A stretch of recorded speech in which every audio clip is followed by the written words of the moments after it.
Just raised one of the questions that, of course, there's so many questions, that we'll have to ask in the course of our conversation on the financial autonomy of both the judiciary and the legislature.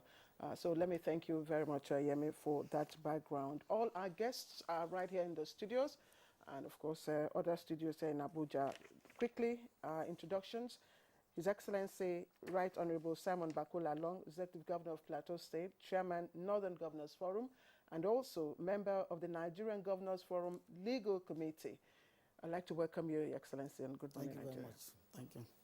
Also here with us is Dayo Akpata, Senior Advocate of Nigeria, is the Solicitor General and Permanent Secretary, Federal Ministry of Justice. Thank you very much, sir, for joining us. Good morning, Nigeria. All right, also here with us in the studio is Jimo Musa Alonge. Jimo Musa Alonge is the National Treasurer, Judicial Staff Union of Nigeria, JUSN. We thank you, Jimo, for being here this morning. Thank you very much. All right. Good morning, Nigerians. Oh, okay. From Lokoja, the capital of Kogi State, or rather, well, he has made his way here in Enugu, in Abuja, surprisingly. So let's welcome Honorable Matthew Kolawole, the Speaker, Kogi State House of Assembly. He's also National Treasurer, Conference of Speakers. You're welcome. Thank you. Good morning, and good morning, Nigerians. All right, clear. Yes, please go ahead. Okay, let's take the first shot. Gentlemen, this is a very important topic for us this morning, and we're so glad to have the Executive Governor of Plateau State, in the person of Simon Bakola Long, who's always here with us whenever we call on him. So it's also a pleasure once again to welcome you to this program. Thank you very much. All right, so what is it for you in this matter? This has been a long-standing issue. Yes. And one would also question, as a layman, one could question, when you have different arms of government in a democratic dispensation, why is it difficult for us to do complete power separation, both financially and otherwise? Now, for you, where is this problem coming from? Well, thank you very much. I will say that I've been a participant since 1999 when I was in the House of Assembly and also Speaker. Eventually became the Chairman Conference of Speakers two times. And then we started pursuing this issue of autonomy. And at that time, we were pursuing autonomy for both the legislature and the judiciary. But most of the times, when we get to the period of passing the law, you see some states will just chicken out, and then it will be defeated. But eventually, I must say, at this time, I must admire the contributions of the governors, because this time you had not only speakers as governors, about 3 speakers were there as governors, myself, Tambuwal, the governor of Sokoto, the governor of Katsina, as a former speaker, and then eventually we had about 6 senators, former senators. So you can see that at that time, when the issue came on issue of autonomy, it had an accelerated passage, because all of us agreed at this time that everybody will go back and mobilize his state so that we will have this autonomy. And eventually, it came to pass. The president signed the law. But the problem, like you said, was if you have a new law like this, usually you have conflict in interpretations and also implementation. So the areas that where we were disagreeing was on the issue of implementation. So nobody, as far as the governors were concerned, the governors did not say we are not going to implement, we are not going to accept autonomy. We all accepted autonomy, both for judiciary and the legislature. But then how to implement was a dispute. And then the Order 10 came in. And I think the point of Order 10 was what brought out the issue of all of us meeting together. And when the president now called a meeting under the office of the Chief of Staff, with all the governors, the speakers, the Minister of Finance, and the Minister of Justice. And at the end of the day, when we had the meeting, we now submitted the whole issue to a technical committee. And that technical committee was headed by the Solicitor General, who is also here with us today. And we said, instead of all of us meeting at the same time, we must submit this to a technical committee to do the nitty-gritty. And so the technical committee was headed by the Solicitor General Akpata, Senior Advocate of Nigeria. So the technical committee were already meeting. And at a point, we had even resolved so many of the issues. And then, unfortunately, we saw this strike. To me, it was quite surprising that people were going on strike when we were already meeting and we had almost reached conclusion with both the House of Assembly and the judiciary. The judiciary was represented by the Chief Judge of Bayelsa State. Our last meeting was very, very good, and we had a very wonderful meeting. All was to tidy up the document and present to the Chief of Staff, and Chief of Staff will present it to the President. So unfortunately, I will say that the problem came after that, when I saw people now going on strike, and I wonder, I said, why are they going on strike? You submitted this into a technical committee, and the technical committee have been busy working on it. Wait for the report of the technical committee rather than rushing to go on strike. So I think that this is the point of dispute. But in terms of whether we agree with the autonomy or not, all the governors agree to autonomy for both the judiciary and the legislature. It's just issue of implementation. It was even indicated in the letter of invitation by the Chief of Staff that we will have to sit down to see the mode of implementation. So if there are disagreements as far as we are concerned, it is mode of implementation. Okay, Your Excellency, thank you. Gentlemen, please, in the studio here, permit me to put you on hold. Let's bring in those who are the center of the strike. That's the Judicial Staff Union of Nigeria, JOSO, and the Treasurer, National Treasurer, is here with us. Jimo Musa Alonge is joining us in our Abuja studios. Mr. Alonge, thank you very much for joining us. You listened to the governor of Plateau State and, of course, the member of the Nigerian Governors Forum Legal Committee. So why did you embark on strike? If governors, say they are not against the autonomy, financial autonomy of the legislature and the judiciary, and you have been talking, you have been at the negotiating table. So what was the prompt for this strike? Thank you very much. To me, I would say I think there's a disconnect because I heard what His Excellency said, but we were not represented. You hear in his speech, he said, CJ Bayelsa, nobody informed us anything. We've been neglected. Nobody talks to us, but we have been in the center of this struggle. So we don't, in fact, I am surprised hearing it for the first time. There's a committee that I've gotten to some extent. They've tried, it's good, but I don't think it should have taken a long while. We've been fighting for this autonomy section 121 for over 20 years today. So what is this? What is the difficult thing in just obeying a constitutional provision? We just allow it to flow. Then if you have any observation, you can raise it later. Rather delaying the whole process, setting a committee. You must set the committee before a constitution should be obeyed. I am surprised at that.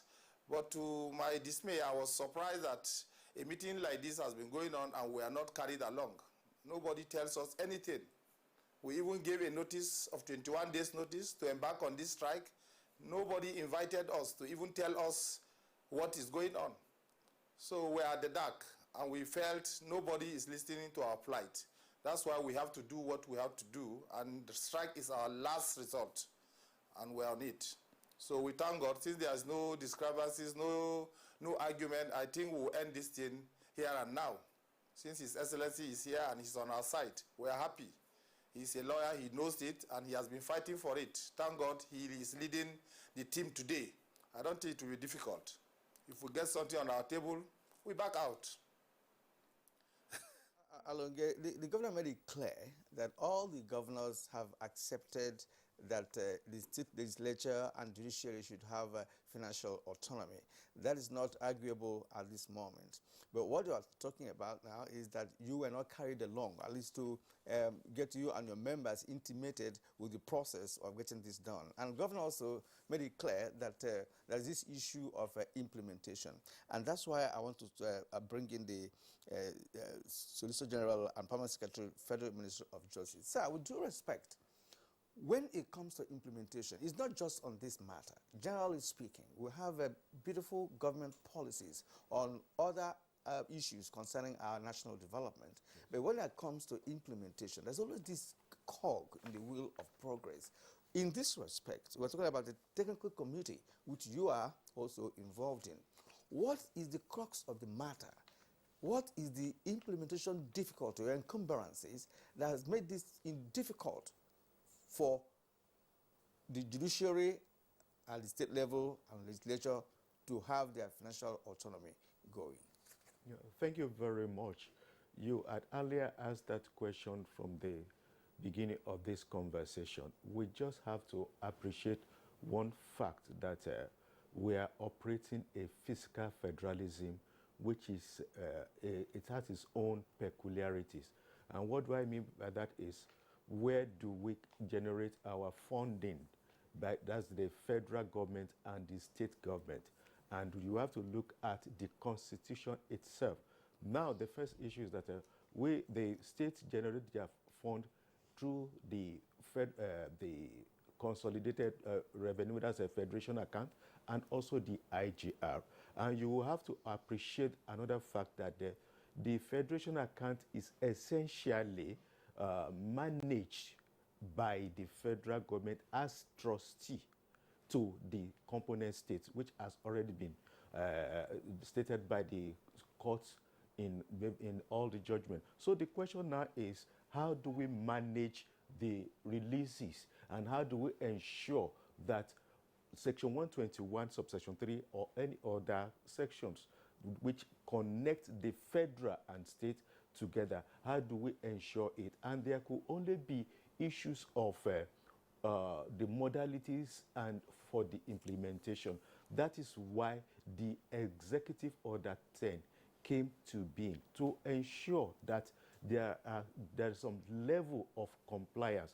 And how do we do that one is to create some sort of template for the states. The truth is that there has never, just as the executive governor of Plateau has stated, the governors, whether through the governor forum or through their individuality, has never, ever objected to financial autonomy of the states and the judicial and the judiciary.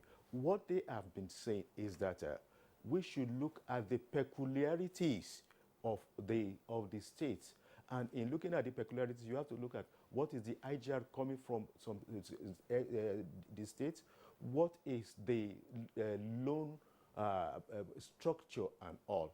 But what we are doing now, that's why I agree that all of us are in agreement, is that we create a template which all the states, the component states, can utilize to ensure the Section 121 and subsection 3 financial autonomy, to guarantee the freedom of the separation of power, to guarantee that the structures of the judiciary and the assembly are put in place. So when we are looking at it, it's not one day job, and I have to appreciate the JUSUN for taking it. We have always been having meetings. The last meeting we had, they were there. This is not the place to disagree. You have been part of the meetings, which is to ensure that there is a template for all of us to use to ensure the autonomy and to ensure that the Section 121 and the dreams of the legislator and the dream of Mr. President comes to reality. So that is the issue we have at hand. Thank you, SJ. Thank you. But also, the executive order has also been challenged. I'm sure you're aware, and other issues emanating from that. The view of some is that there's been constitutional provision for the autonomy for the legislature and the judiciary have been issued in the Constitution. So the Executive Order number 10, was just, has been challenged on that basis. But we'll come, and one thing you said now is that the JUSUN have also been part of to the presidency. And because at that meeting, the Governors Forum were represented, we were represented, the Judicial Union was represented, Finance Minister of Finance and Office of the Auditor Accountant General. So, but that was the last meeting, and we were waiting for a response follow-up of that meeting, which we did not get. And the person, unfortunately, they are not here to defend why they have gone on strike. They have been accusing the speakers of collaborating, or because we are afraid of being removed as speakers, so we are not pushful. So they've been giving us different kind of names. And when they said they were going on strike, they wrote 21 days, 14 days, 7 days, there was no response. And I'm sure that was why they went on strike. Yes, why I said the Solicitor General, the last 3 meetings we had with Mr. President as Chief of Staff, JUSUN was not there, Pasan was not there. So here is communication breakage. Who was supposed to transmit this communication? That's the Office of the Solicitor General. Sorry, come again? Who was supposed to transmit this communication to JUSUN and the Pasan? Yeah, from the Office of the Chief of Staff, when we met with him the first time, the second time, and the third time. The third time, the last meeting we had, which is about a month ago, the Chief of Staff sent messages across to everybody to be there. And the speakers, the escorts of the speakers represented the legislature. Solicitor General represented the Office of Attorney General. The CJ of Bayelsa represented the judiciary. Actually, she was supposed to come with maybe 1 or 2 persons, but she came alone. So, and then we had the meeting, and the meeting was very wonderful, and we all agreed at that meeting that the Chief of Staff directed at that meeting, because the governors were there, about 4 governors were at that meeting, that where are we? Order 10 has been challenged in court, put that aside. Let's start this business, implementation. And the governors agreed, okay, fine, we'll put Order 10 aside, we are interested, we want to go ahead with the financial autonomy. That was our last discussion. And then what is the modality? For the JUSUN, for the judiciary, we were told the judiciary should go and analyze, put together, how do we go about this? The legislatures, we equally met with our governors because we are politicians. So we should be able to understand ourselves better. So we met with them, we told them our mind and what we wanted. So they agreed with us that they are going to get back to us. But unfortunately, we're supposed to meet about 10 days ago now, which the meeting could not hold. So since the meeting...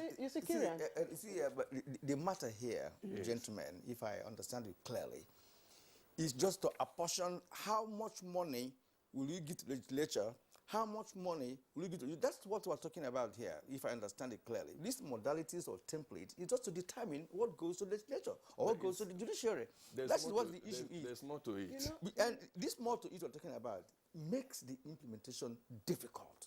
Because while you said rightly that Order 10 wouldn't have come if the governors had obeyed this constitutional matter before Order 10 came. So Order 10 was like an enforcement. They said, look, this has to be done. Because, of course, the president is a general overseer, if you like to use that word, of what is going on democratically in the country. I want to bring in the governor here. Well, the governor has been the Speaker of the House of Assembly, as he rightly pointed out. He's now the chairman of the Northern Governors Forum. So he's been in the saddle for a while. Sir, please, with due respect. He's also the member of the Governors Forum Legal Committee. Sir, what kind of template are we looking for here? Because I think what is holding back the implementation is the template, or should I call it the master plan of how these monies will be distributed, because let's call it a spade. Is the distribution of the monies that are required by these two arms of government is the issue here. If there is any difficulty coming with a template, let us know what difficulties are. And if that difficulty will be taken care of by the Office of the Solicitor General or Federal Minister of Justice, let Nigerians understand this. Because many Nigerians will not understand the fact that a state government cannot determine what goes to the legislature or what to go to judiciary to be able to implement autonomy. Yeah. Thank you very much, Kiran. You see, when you talk about distribution, even when you bring out something today to say you are distributing between the federal government and the federating unit, of course, there must be a modality. There are conditions and there are criteria for distribution. I know that today, if you are distributing the wealth of this country, there are sometimes either you consider it by budget or you consider it through what I look at derivation. Those are the modalities. Now, when this issue came, after the passage of the law, we were expecting that we will all come back because there are peculiarities of states. No, each state was now going to look at it based on their revenue. But there were arguments here and there in some states. Some House of Assembly were saying, no. Our money is supposed to come from first line charge from the federation account. You see that confusion because that was what Order 10 was saying. From federation account. Constitutionally, it's wrong. You cannot have capital project from federation account. But it was provided by the Order 10. So if we were going to start implementing Order 10, it would have brought in a lot of constitutional confusion. So we had to sit down with some houses to say that, no, it is a matter of you going back to your state. Based on the revenue, you understand and you look at it and see their peculiarities. For instance, in my state, I had gone ahead to establish the State Allocation Committee, to do, we had Service Commission over since when I was Speaker, over how many years? But the problem too was that in many of the states there were no service commission. You cannot start autonomy without a service commission. And the only model that we have today is the National Assembly. We'll say, okay, go and take the model. Don't take the National Assembly model. When the law was passed in the National Assembly, there was no Order 10 for implementation. There was no Order 10 for implementation. We say, okay, if that is the case, let's go and look at the model and start from there. Most states said no, because they were already doing their own gentleman agreement. I don't want to name those states. Very rich states were saying that, because I had that experience. Each time we came, it will fail, because some of these states will say, no, we don't want autonomy. If they bring autonomy, you are limiting our resources in the state house legislators. You are going to limit our resources. We already have a wonderful agreement where we have a capital project, we have all those things. If you bring autonomy, it is a matter of fact. They will say, no, we are not going for autonomy. So you had those divisions within the states. And so there was a need to harmonize the views, explained to even some of these governors. They need to have a uniform position and a good implementation so that we can have the process. And it was good. Yes, for me, first, it was good that the president brought in Order 10. Order 10 brought us together. Now, Order 10 brought us together, and it was not that we will just go ahead and start implementing Order 10. In the implementation, our own interpretation of Order 10 was what we even helped, I will say we helped judiciary. Because part of the case of the judiciary was that they were not, governors were not helping them. It was difficult getting resources from governors every time they go cap in hand, begging. But they also remember to tell us that the Constitution had since been amended in their favor. And so they would prefer to go under NJC. And we said, yes. Where did we say that we don't want you to go under NJC? From the interpretation, we agree you are going under NJC. You will go under NJC. We'll support you to move under NJC. All your allocation, then we now ask the question. But what will happen to us that have been doing the function without knowing, without strictly interpreting the Constitution? From 1999, when the law was amended. That's what I want to ask you. Yes. What does autonomy in this regard entail? What does the financial autonomy, what are they supposed to be doing? Now, strictly speaking, by financial autonomy, just like they do in National Assembly, after the consolidated, after the federation account, the money goes back to the states. And after that state, from the state, you will now sit down and see what is the revenue of your state, including the federation account. At that time, you now determine which portion will go to House of Assembly, which portion will go to judiciary, and then the other one for executive. There must be that sharing formula in the state. It's not the federal government that will tell us this is the sharing formula, because they have their own. That's what they do with the National Assembly. The National Assembly does not get her funds from federation account. It is after the federation account, then they look at a percentage that goes to the National Assembly, and then they send it to the National Assembly. The National Assembly, through their own budget, will also do their distribution to all the committees, to all the committees and departments. This is what we were saying. But if you just say, we want Order 10 implemented, because the president had signed, even if the president had signed in error, we must draw the attention of the president that you are signing in error. For instance, if you say we're going to take responsibility, and Order 10 is saying the responsibilities are going to be by the state, and then we wonder, then the interpretation of the Constitution says it is the responsibility of the president. NJC is president. So we are saying, okay, you go back to Mr. President. If you go back, then it doesn't need Order 10, except if he wants to put Order 10 on himself. Then Order 10 will be applying to the president. But applying it strictly to the state assemblies, we will sit down with them. And that was what we had in at the technical committee. We said, leave us with the speakers. If you have the challenge, and that is also the problem of Pasan and Jusin, because Jusin are arguing for judiciary, while Pasan is arguing for the legislators. Yes, so if you arrive at a consensus, there will be no need, for me, as a person, there will even be no need because for Order 10. Because Order 10 was meant to bring us together. We have come together. If we agree on the sharing formula, then there will be no need for Order 10. Because the implementation of it alone is a constitutional issue. Non-implementation of it is a breach of the Constitution, which has consequences provided by the same Constitution in every state. So our fear was that if you start introducing Order 10, we had an experience, and I mentioned it the other time, where a president, I don't want to name him, suddenly came out and said because one state was not doing well, was not adhering to his own principle, and then confiscated the whole local government funds in that state for almost a year. But the Supreme Court said, no, you have no right to do that. So we don't want a situation. Ours is democracy. We are all politicians. We say, if it was opportunity for sitting together that was not provided, now this Order 10 has provided that opportunity. Let us sit down, look at where the problems of Order 10. Let's look at how to do the implementation, and then Jusin will now start running on strike and Pasan, because everything we are going to do is going to benefit them. Gentlemen, sorry, Kiran, we have the Pasan National President joining us, Comrade Mohammed Usman. He's joining us via Zoom. National President, Parliamentary Staff Association of Nigeria, Pasan. Let's quickly hear your own view, because the National Treasurer of the Conference of Speakers earlier on says he's not sure why your members are on strike. Thank you for having me here.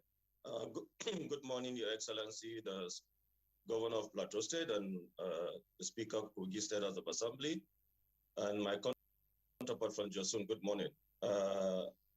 Well, we're all aware that the financial autonomy thing is not a new thing in Nigeria anymore.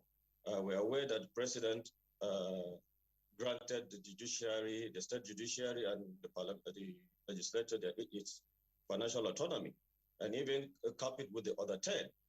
But it's over 2 years now since we've been yearning for this, for the implementation of same. Until this very moment, nothing has been said about it, even though we know that there was a high-powered committee set up headed by Attorney General of the Federation. And we were hoping that the reports of that committee would have been implemented by now.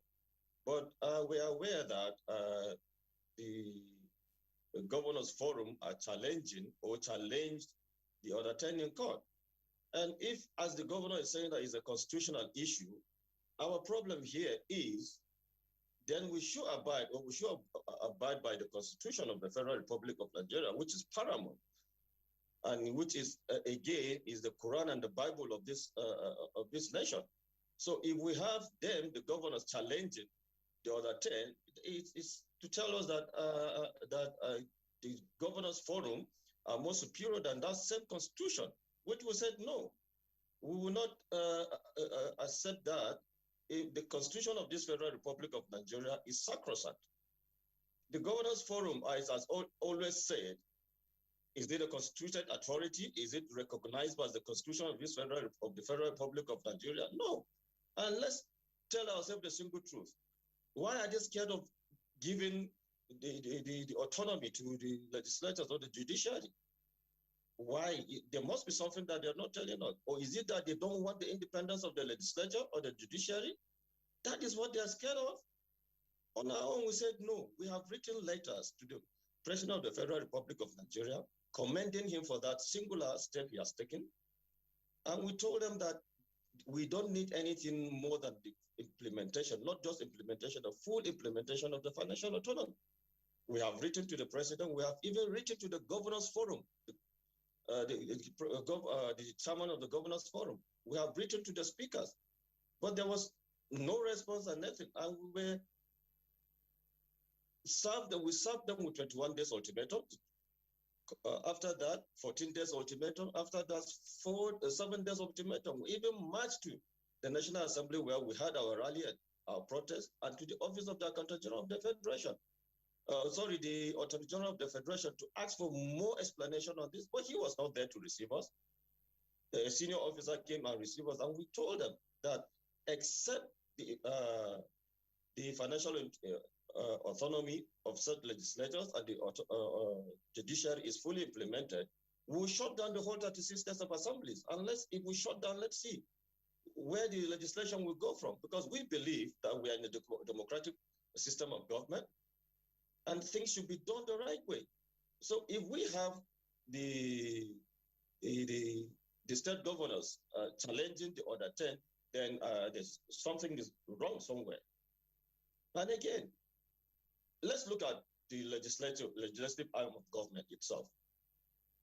You go there, you look at the environment, just look at the environment, the system, that it's not working. Without the independence, there can never be a sound legislative activities going on. So, and that's what formed the basis of our strike. And we said it earlier on that we will go on strike, and we will not call off the strike until the full implementation of the financial autonomy is implemented. All right, Mohammed Usman, we have heard you, some of the comments that you have made. You also made it clear that you made frantic efforts, to table your matter at the right authorities, but you were not listened to. But I want to ask you this. One of the components of Order 10, if I understand it, is that, to make this financial autonomy effective, that allocations should be given directly from the federal to state legislature and the judiciary. And the governors are saying that it is also a breach of the Constitution when you now have to get direct allocation from the federal government, yet you are under state government. Do you see any kind of a constitutional either misinterpretation or overlap in this matter? Does it not, is it not the responsibility of the state governments to iron out whatever difficulties or implementation encumbrances with respect to making this autonomy effective? Unfortunately, I can't hear you properly because the atmosphere here is not it's not very clear. The sound is bad. But if I may get you clearly, I think you're talking about the allocation of the legislators or something like that. I am saying that one of the components of Order 10 is that allocation should come from federal government direct to the state legislature and the judiciary, which the governors are arguing against because you are not under the federal government, as it were.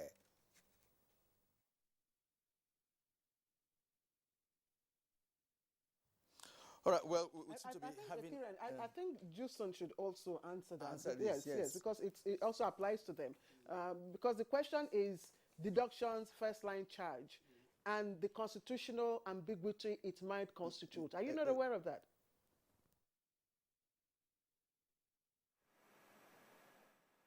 Hello. Mr. We are aware of that. It's very easy. It's issue of budgeting. If the budget in the state is passed and approved, what is budgeted for judiciary for that year? We have even submitted it to the committee. The amount to be deducted monthly is due. In fact, if X amount is budgeted for judiciary for the year and approved, you slash it into 12. When they are collecting their whatever allocation, what is due to judiciary should be deducted from source and to NGSC. It's very easy. I don't understand. I'm a layman, but I don't understand these templates and other things. I don't see it as any issue. If they said they are not against the autonomy, so what is delaying this thing? They should just allow it go. And they are talking of breach of constitution. This issue we are talking about for over 20 years, is it not a breach? The governors are in breach of that section of the constitution. But here they are, within 2 years, and Order 10 is promulgated, they are challenging that it's a breach of constitution. I still repeat that I'm a layman. I don't expect that a defendant in court, a judgment is passed against him, and they are asking him to agree whether to go to prison or not to go to prison. If there's an order for them to comply, let it be carried out. Then if they have discovered, they should go to court later. Obey first. You don't grandstand, stay one place, you say you don't want anything done because constitution has been breached, while you are already breaching constitution for over 20, 30 years. I don't see it as anything, but my joy is that His Excellency have openly said they don't have any challenges, they are not against the Order 10 or the Section 121 to be implemented. So this template they are talking, I think, is just a committee work. To us, it's not very, very important. We have submitted the amount to be deducted since October last year. Well, up till this moment, nothing has been done about it. I don't even want to blame the governors on this. I will want to blame the office or the chairman of the committee. That's the office of the Attorney General. He should have given directive for this deduction. Then if they found out it, we'll be at the court to challenge whatever is being done, not to twist us to wait until when they are really ready. I really don't understand what is going on. General is here. Perhaps you may have to respond to this because he talked about budgeting, that annually there's a budget for legislature and the judiciary, that it will not be difficult to say, look, after the allocation must have been distributed among the governors, say, look, this one goes to judiciary, give them their money.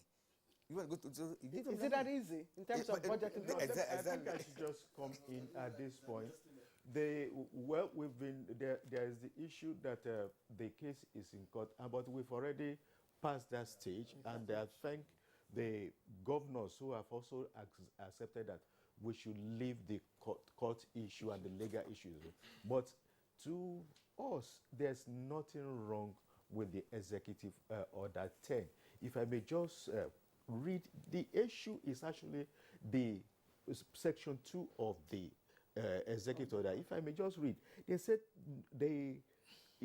that every state in the federation shall set up from the commencement of the executive order, comprising the Commissioner of Finance, Accountant General of the state, representative of the state budget office, chief registrars, high court, Sharia, and all, and where applicable, determine and ascertain from the revenue profile of the state a workable budget for each arm of the state government based on the request needs of the accounting officers, and the committee shall be given and accorded legal recognition in various legal relevant appropriation of funds management laws of the state. That is the essence of the Executive Order 10.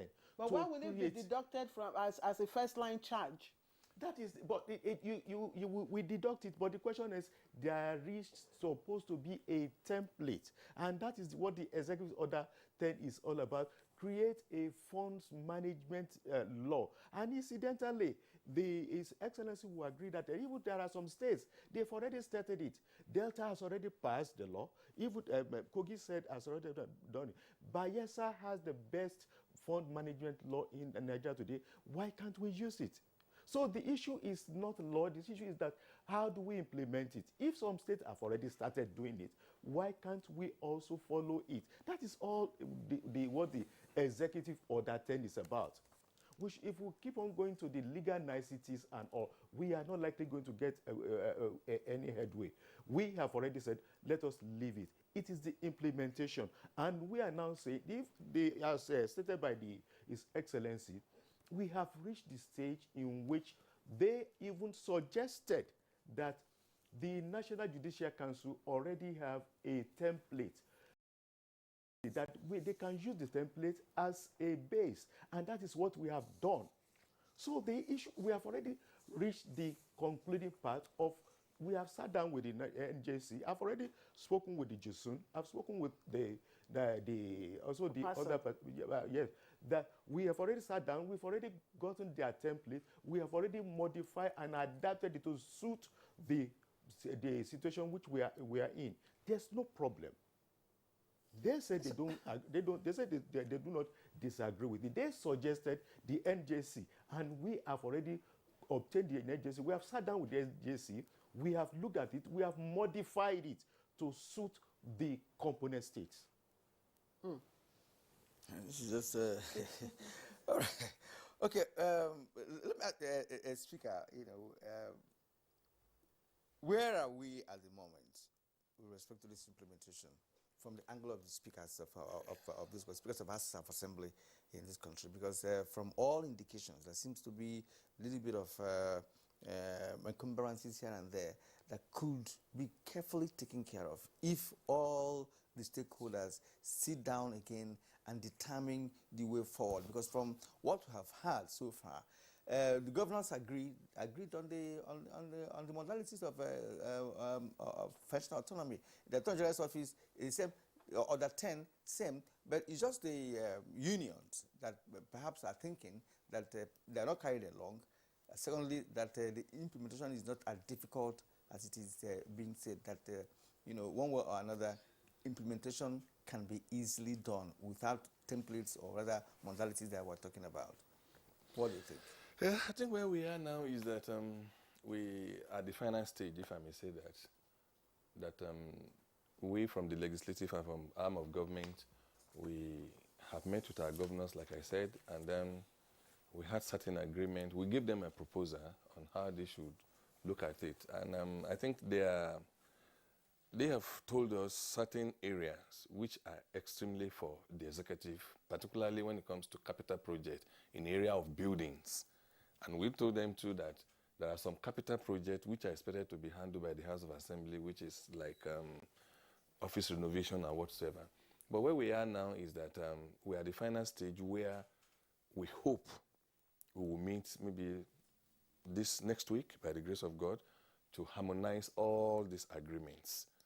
Then when we sit to harmonize the agreement, the governors will take the message to the governors forum to say this is what we have agreed with the presidencies of in the presidency, and we legislative, we take our own to our forum of speakers.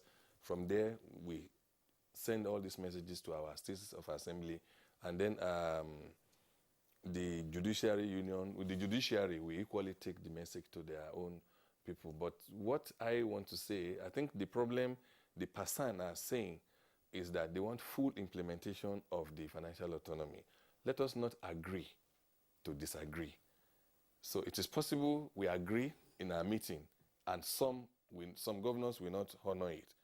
But if we have final agreement, concretized agreement, I'm sure no governor will resent from whatever agreement we are going to. So, sincerely speaking, I think we are the last batch of it, where all of us need to be patient and then let us harmonize all the modalities. And this I think the issue of budgeting, yes, budgeting is very important, but we should not forget that budget is an estimate. That is why the governors are saying, okay, if this committee are put together in state, unfortunately, the other 10 did not recognize the House of Assembly because they were not speaking, they were purely speaking about the judiciary. It's not taking cognizance of the legislative arm of government. So I think that is the reason why when we put up the committee in a state to sit together after federation account, we have suggested to the governors that, look, let's have what we call irreducible minimum of what you can give to us, because we know as legislature we pass budget, but the budget may not be 100% actualized. So since budget will not be 100% actualized, let us agree on, we have a houses of 24. Our houses are within 24 to 37, if I'm not mistaken. So we are now looking at how can we make it easy for the governors to implement the financial autonomy based on budgetary provision. We now suggested to them, okay, give us irreducible amount based on 24 members and to 37 or 34 members in the states. And at the end of the day, we now do it more or less like a pro rata basis. My state is getting 5 billion in a month. Your state is getting 7 billion. What state that having 7 billion is getting might not be the same with the one that is getting 5 billion. That is the more reason the committee of the states must be there. Well, I think that there's one aspect of this that also we have to look into. The union members are saying that Governors Forum is not recognized by the Constitution. Conference of Speakers is not recognized by the Constitution. So if you are handling constitutional matters and you now go to our unconstitutional arrangements to begin to take decisions, it's also part of the problem, because from what they're saying, we're going along, might say, okay, Plateau will implement, and when he goes to Governors Forum, something may come up to say, are you doing this? Or how could you be doing this? And he might change his mind along the line. And that's the part of one of the reasons they are raising. That let us face constitutional matters constitutionally.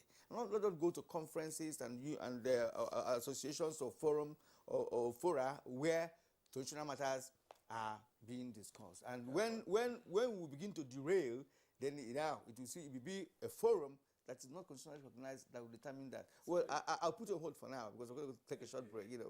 When we come back, we'll continue the conversation. You're watching Good Morning Nigeria on the network service of the NTA. We'll take a short break now. When we come back, the discussions will continue. The counsel of our fathers. My advice to these young people is please do not take us back to those harrowing days. You probably do not know what it is. Nigerian youths, let's build our nation together.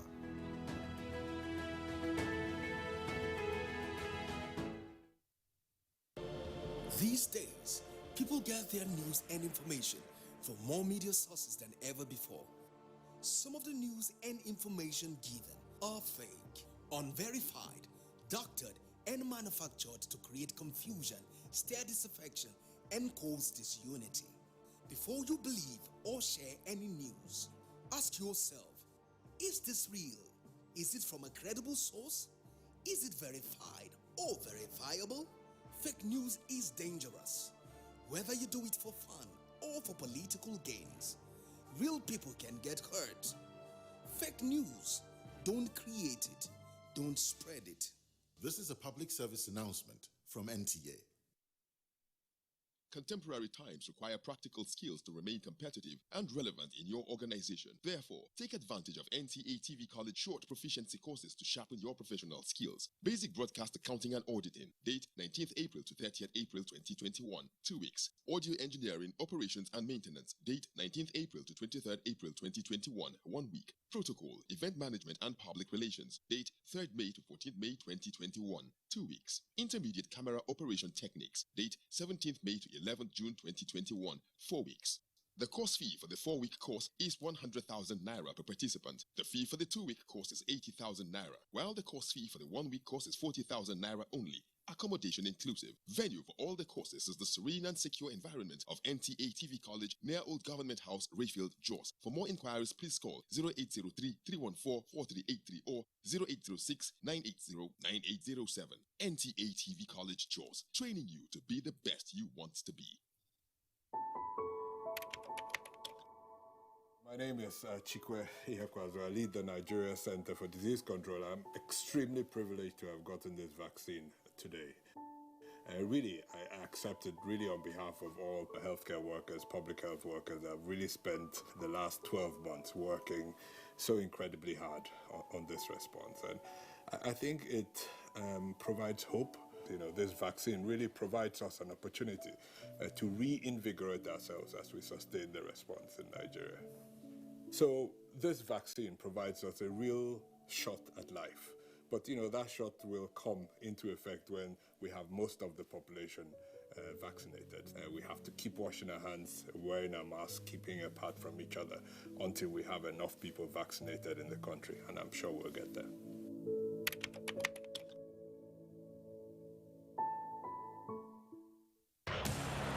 With the top four back in sight, Liverpool welcome Aston Villa to Anfield in what could be a tricky tie for their Champions League ambition.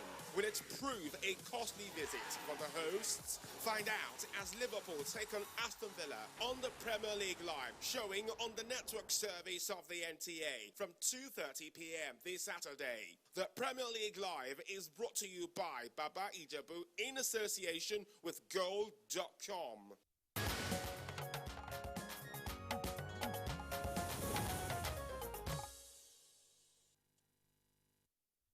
An interesting discussion. You're watching Good Morning Nigeria, and we're looking at the autonomy, financial autonomy for judiciary and the legislature. We have our guests all seated, but let me bring in the national president of the Parliamentarian, Staff Association. Our connection just tripped off a while ago. Mr. Usman, you talked about the fact that your members want full implementation of the executive order. But are you also aware, I'm told, that the judiciary, the legislature, right, is not, part of that executive order 10?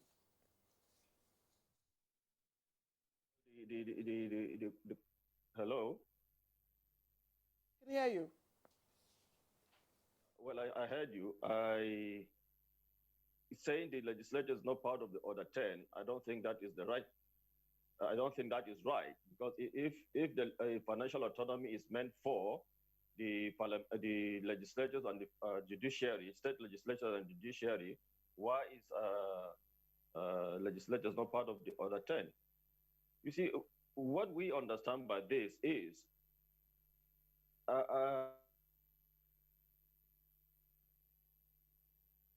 I do hope we'll work with the connection and get back to you because I would have loved you to also speak on that, and then speak on the fact that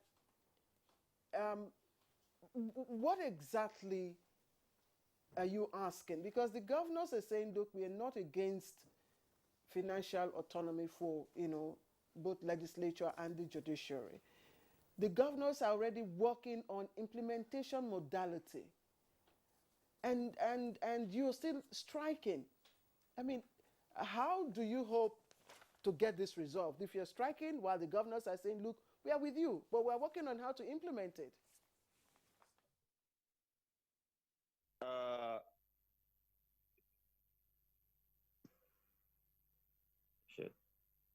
Hello? I hear you. I think it's not the issue of working towards implementing it. This has been on for the past 2 years. It's not about working towards it. It's about the zeal. It's about the zeal to implement it. The zeal has not been there. If they really want to implement it, they shouldn't have challenged this order in court on the first place. So the truth position of the things is the governors are scared of implementing this financial autonomy because they still want the legislature to be on the clutches. They still want to be detecting the pest for the legislators. And we said no about that. We want an independent legislature devoid of any interference from anybody. We want a sound legislature. That is one thing. We want a sound administrative, financially independence of the legislature, and again, administrative independence of this legislature. We don't want a situation whereby tomorrow a governor dictates for the assembly where the assembly should go left or right. And we blame the speakers too. We blame the speakers of houses of assemblies too for not standing up to the legislators. When these issues were challenged by the governors, we expected same from the speakers, but we, on our own, we look at it as there's a conspiracy between the speakers and the governors to deny the legislators an independence. My sisters, go into any of the State House of Assemblies today and look at it. It's dilapidated. Let me take, for example, the Plateau State governor is seated there. I've been to his assembly. It is dilapidated. Imagine when you need an official document to be printed or to be photocopied. There's no photocopy machine, one single photocopy machine. We have to go to a business center to photocopy that, exposing the official document outside.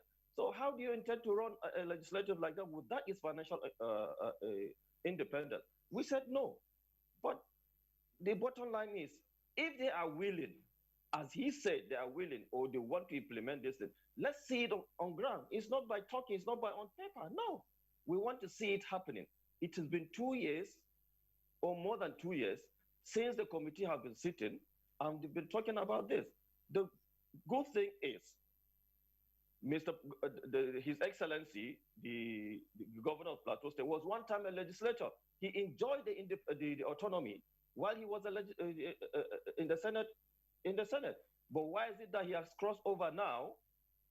Most of them have crossed over now as governors, and they are trying to deny the independence of the legislatures. It means there's something hidden somewhere. So we said no. We said no, that we must have, and he knows that the independence of the legislature is paramount. The governor knows that. All of them knows that, except if there's something they're hiding, they don't want us to know. They still want us to be at the clutches of the governors. They still want to dictate to us.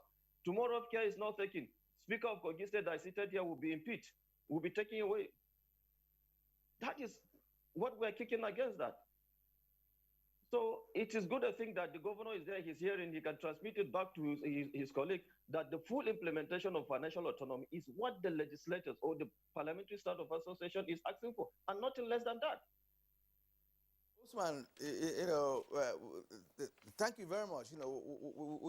We can actually feel the energy in you, and I think even support you in one area, because I've visited about 2 houses of assembly in the eastern part of the country, and as a matter of fact, they are dilapidated. There are no 2 ways about that. That is true, But this time around, we are talking about implementable modalities. The governors are saying that they are ready now to get this implemented, but we're not going to rely only on the other 10, which of course has some little bit of a constitutional overlap, if you like. So let's hear from the governor once more on this issue of modalities, which you don't want to hear. I think the sooner you understand it, the better for you, because now the governors are ready to implement. Governor Along. Thank you very much, Kirian. I think Posan is not, let me lecture you on what is autonomy. First of all, before you get an autonomy, there are conditions. You talk about House of Assembly of Plateau State. Go and ask them how much I give them overhead every month. So to say you cannot print, it means you are a problem. You have a problem there. Before you have I was a speaker twice, I first started the issue of service commission. Service commission. Many of the houses have no service commission, and they are talking about autonomy. They don't have service commission. People believe that all this money is going to come from federal, and once you send the money, we will just do whatever we want to do with the money. That is not the autonomy we are talking about. And you must learn to separate autonomy from Order 10. Autonomy from autonomy by the law says each House of Assembly is autonomous, judiciary is autonomous. That's what the law will say. But the details of it is going to be determined by the state through a Fund Management Act. There is no, we said now it's only one state that has passed the Fund Management Act. How do you determine the Fund Management Act? There must be conditions. You cannot come and say you are putting capital project. You are saying you are going to manage capital project in a Fund Management Act by the House of Assembly. It's not proper. All we are talking about is overhead. It's mostly about overhead because the capital projects are done by the states. Yes, but what about your overhead? If you go, my House of Assembly is one good model. But the problem we had, excuse me, is that when you talk about fusing the things together, what is Order 10? Order 10 is saying, in case you don't follow the Fund Management Act, then federal government will teach you how to do it. That is the one that you are pursuing. Instead of pursuing the autonomy law, you are pursuing Order 10, where somebody has not failed. Because for the 10 presumes that some governors are not going to implement. And if you are not going to implement, then they will use the presidency in taking funds directly. This is what they are saying about. And we are saying, no, this thing has not come yet. We have not yet implemented. Let us use the model in establishing the Fund Management Act. And there must be a model, like the Speaker said. We must have a threshold. Otherwise, it's not about budget. Maybe you have not been in the House before. I've been in the House. If you talk about budget, a House of Assembly can go and make a budget of billions, and say that this is our budget. So we want that money. But budget is an estimate. It's an estimate and it's a purview of revenue. If you make a budget of 1 billion and you get 100 million, what do? Where are you going to get the money? You will have to go back to the revenue. It is the product and also percentage of revenue. This is what we are trying to teach people. So when you want to go on strike and you are making, because your strike says we must implement Order 10. Where have we failed in implementing the autonomy that you are talking about Order 10? That's why we're saying, let's suspend the Order 10. Let's go on a model, arrange it so that all governors will understand and together everybody will go straight and start implementation. Of course, regulations may come. It is the president. President may do an advisory regulation and say, if you don't do this, there must be consequences for that. This is what we're saying. But you wake up today and they ask you, you say we want to implement Order 10. If they ask you what is Order 10 saying, does it provide you the Fund Management Act, the law? So what is the percentage that you are going to get? No. This is what the technical committee is working out. This is the first time we are going to do implementation. Otherwise, the best thing we would have done is to go and take the National Assembly law and say, let's implement what is in the National Assembly law. And what we are saying today is that most of the things that you are talking about in Order 10 were mostly for judiciary. They were mostly for judiciary. And now interpreting it strictly to say that they are supposed to go under NJC, then how is Order 10 applicable to me as a governor? Because NJC is not controlled by me. The best I can do is to take care of magistrates and area courts. So why are you insisting that the governors are concerned? They are not concerned. If by implementing Order 10, it means you are going back to the president in respect to judiciary. And House of Assembly is not yet part of it. So the best method is the one that is recommended by the technical committee, which we are already working out, which will be the best. And when we do the best, we come out with the best, and then every state House of Assembly will now go and pass the Fund Management Act according to the prescription. Otherwise, before, in my state, let me tell you, they passed a law and included capital projects. And I tried to convince them, say, no, you are not the one implementing. They said, no, this is what Order 10 has told them to do. They said, no, we're going to get our money from first line charge. I said, you are not going to get, until the constitution is amended, you are not on the first line charge. Even National Assembly is not on the first line charge. That was why we disagreed. The Fund Management Act is with me. I cannot sign that kind of act, relying on Order 10. I said, no, I'm a lawyer. I've started this thing. I started this thing in 1999. Up to today, we've been struggling for autonomy. Today, I cannot come back to say I am trampling on autonomy. Tomorrow, maybe by God's grace, I may also have, maybe make an attempt to still be a legislator. My ambition was to continue as a legislator. I didn't know I would go to the executive. Yes, I also need you to ask, because he said you were once at the assembly, you enjoyed the autonomy. Now that you're on this side, you're one of those frustrating, why are state governors foot dragging in getting this? He says it's been 2 years. Well, let me tell him, if you don't know, go and ask who was also the motivator for the passage of this law. I've told you, Go and ask the speaker who passed this law, Dogara, Right Honorable Dogara. I had to convince fellow governors to call him. We called him in a meeting, and we decided before the final passage of the Constitution amendment. And we said, look, there are things we can agree here. There are things we may not agree. But one of the things that we want to assure you that governors are unanimous is this issue of autonomy for legislators and judiciary. He came with his principal officers, and we all accepted. By the time we accepted, it went back to the states. And also, I will tell you, most of it is that if governors did not want this law passed, of course, you know it will not be passed in their various states. If governors did not want, that is the mode these days. If governors did not want the law passed, it will not pass. But unanimously, all the governors agreed. But at the time this law was passed, what we saw was that they said, no, governors did not want it. It was president that said, no, president was not involved. But we thank the president for signing it immediately. And instead of waiting for implementation, we saw Order 10 following it. Of course, we were worried that if Order 10 was following it, it means there was no confidence on the governors who were facilitating the passage of these two laws and waiting for implementation. It means that somebody else is saying the governors are bad. They didn't support. Of course, I had some speakers, but later on they said they denied. They said they didn't say that. So we're trying to make this explanation so that you person will enjoy. All these things we're doing so that you will enjoy. Go back to history, find out from my house.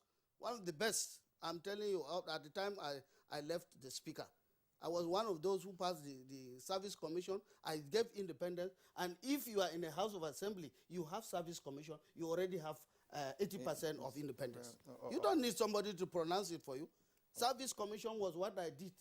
Over how many years? The first year, the second year, I did service commission. And you're saying that some states don't have service commission? Of course, many states, because of this lack of explanation. Exactly. And also awareness. And what we are doing at the committee level is to ensure that every governor is carried along. Okay. Otherwise, we will take a decision here, and you will find that one governor will go and say, just already they are saying it. They will say, no, what is it? We don't understand this thing, so let no assembly come to us. But what we are trying to do at the Governors Forum is to agree on this model. By the time we agree on this model, all the governors will sign. We will go back even to the president to advise everybody. Everybody will work with this threshold. Okay. And it will be easier for us to go and start implementation. But otherwise, we will leave it to states to determine, I don't know which state is coming from. The governor will say, I don't understand what you are saying. And then there will be confusion there in that place. I am speaking not as a governor now.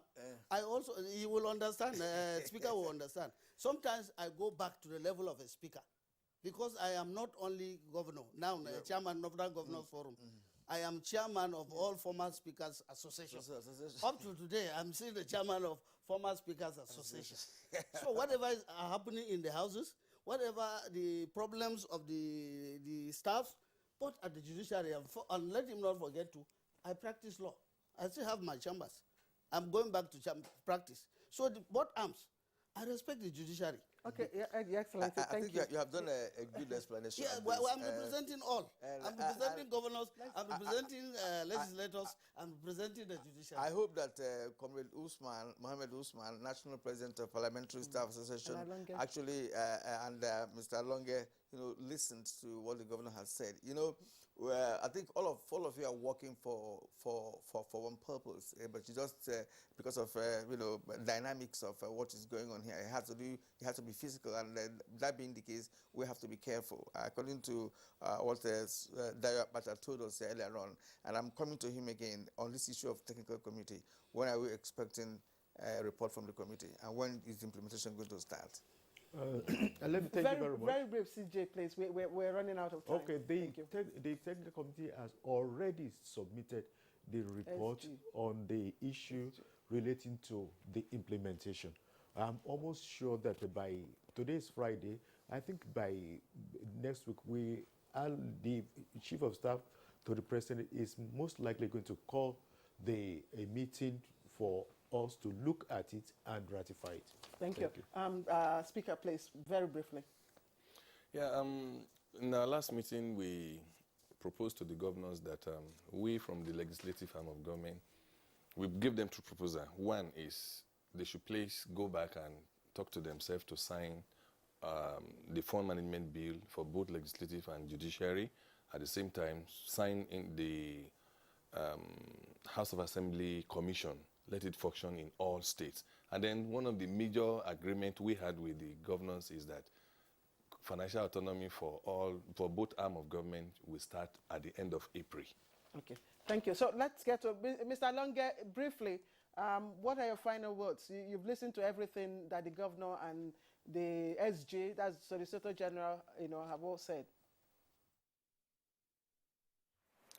I really appreciate the lecture.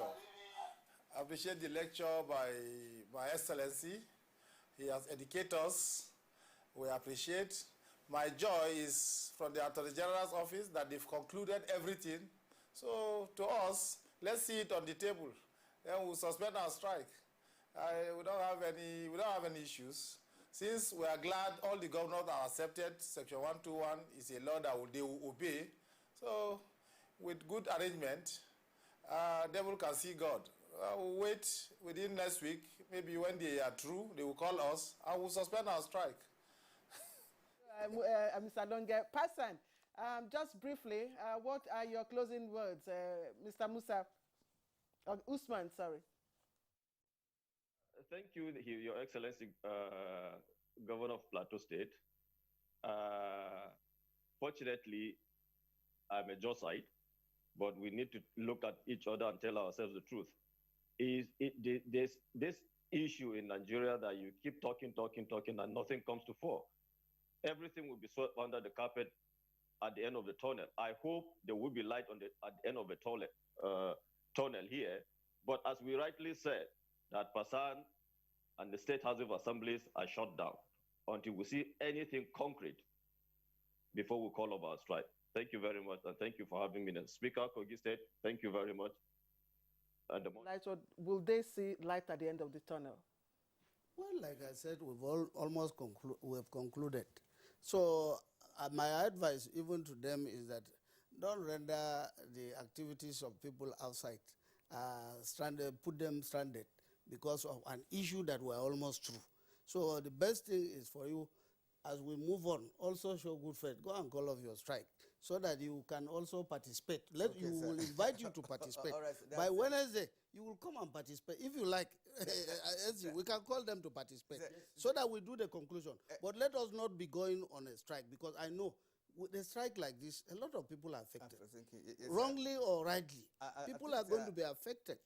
And on a thing that requires understanding. Today, we've done a lot of understanding. We've done a lot of talk with them. Let them also come on Wednesday. Shift the strike, and then we facilitate with you. We will see how we can facilitate and see the full autonomy not full order 10, full autonomy of financial autonomy of both the judiciary and the legislature. All right, sir. At this point, we'd like to thank you for your time. Your own governor, who's always here with us when we call on you, want to thank you again immensely for being here this morning. Let's His Excellency, the Governor of Plateau State, Simon Bako Lalong. It's been wonderful talking to you this morning. We also like to appreciate Dayo Akpata, Senior Advocate of Nigeria, Solicitor General and Permanent Secretary, Federal Ministry of Justice. Thank you, sir, for coming. And Jimo Musa Alonge, National Treasurer, Judicial Staff Union of Nigeria, JOSUN. We hope you're going to call off your strike as soon as we have that meeting on Wednesday with the Governor and the other stakeholders. Then the Right Honorable Prince Matthew Kolawole, Speaker, Kogi State House of Assembly and National Treasurer, Conference of Speakers. It's been a pleasure talking to you this morning. Then Comrade Mohammed Usman, National President, Parliamentary Staff Association of Nigeria, Passan. Thank you also for joining us. For now, let's take some sports news.